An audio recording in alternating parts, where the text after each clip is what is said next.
Math tabangan na pud ta karon sa pag-add og integers.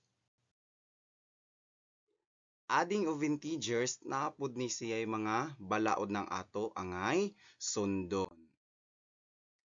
Adding two positive integers, kung mag-add kuno kitang duha ka positive integers, ang resulta positive.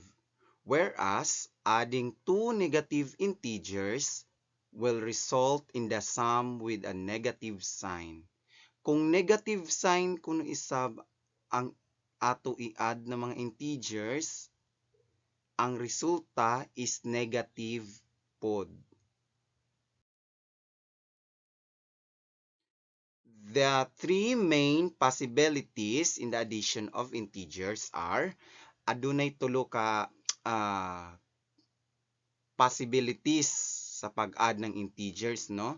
So una, addition between two positive integers. Pwede kita maka-encounter ng puro sila positive ang sign.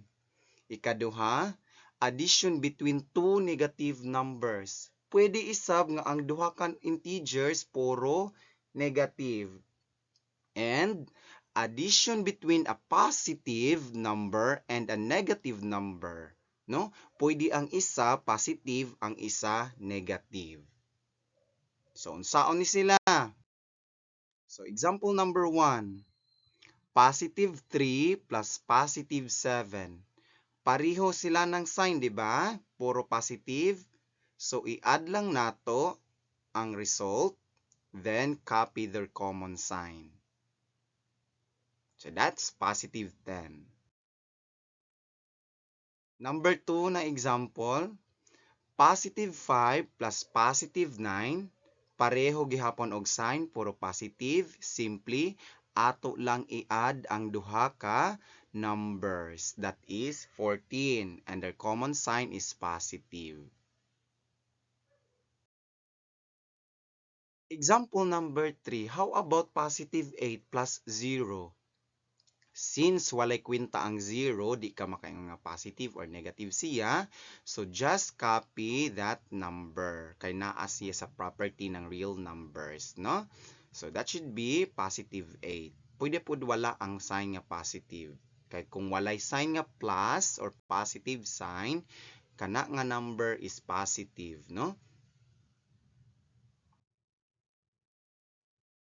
Okay.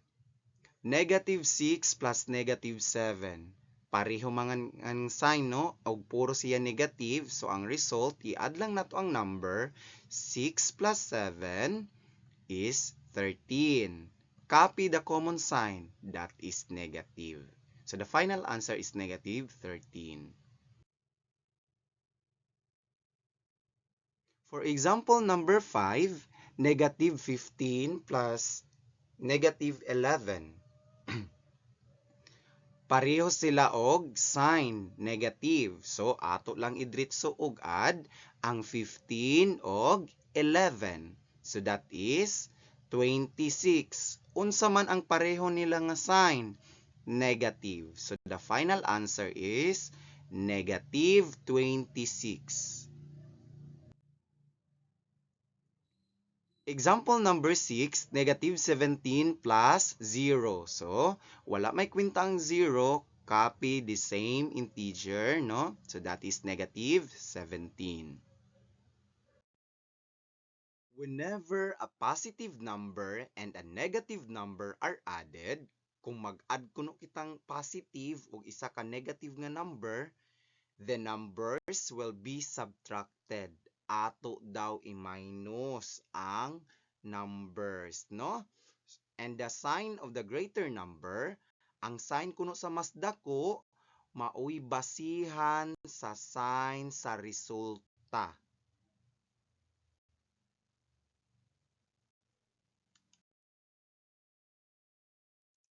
Okay, naatay example, no?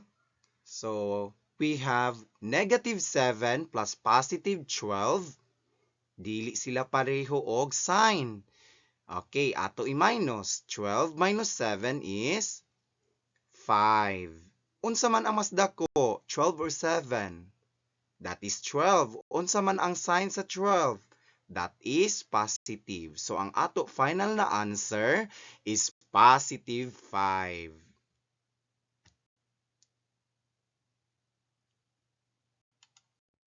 Okay. Naapod tay another example, no? Positive 20 plus negative 35. Dili gihapon pareho og signs ang ato mga numbers. So ato i-minus. 35 minus 20 is 15. Kinsa may mas dako, 20 or 35? Of course, 35. Unsa man ang sign niya? Negative. So ang ato final na answer is negative 15.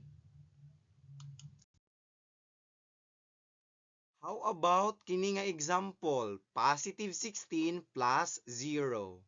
So, ang 0 di man makaapekto sa ato number nga positive 16. So, as is lang ang ato answer. That is positive 16.